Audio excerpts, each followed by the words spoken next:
Тэгэхээр одоо бол 48 тойрог за Дундгой аймаг 1 тойрогтой, Төв аймаг 2 тойрогтой, Хөвсгөл аймаг 2 тойрогтой байж байгаа. 2 мандаттай 1 тойрог байж байгаа. Тэд нар нь бол 1 тойрог 2 болоод явчихна гэсэн үг. 1 тойрог 1 мандаттай систем. Жишээлбэл Хинтээ аймаг бол 2 тойрог болно гэсэн үг.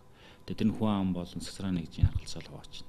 Ер нь бол бид нэр тойрог томсгосны гол юм нь бол жижиг тойрог дээр бол санал худалдаж авах магадлал их байна гэдгээр бол энийг өөрчилсөн.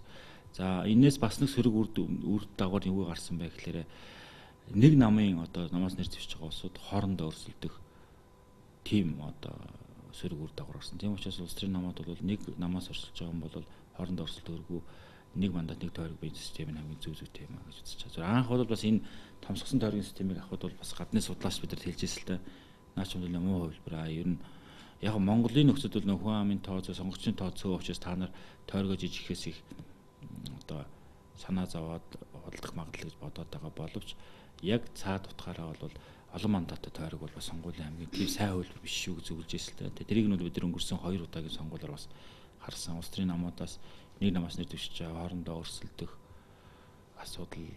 За тэгээд нөгөө намын мөрөө хөтөлбөрөөс сурчлагаас айлгүй би илүү гэж би эндээ харуулах гэдэг ч юм уу иймэрхүү байдал ажиглагдаж байсан.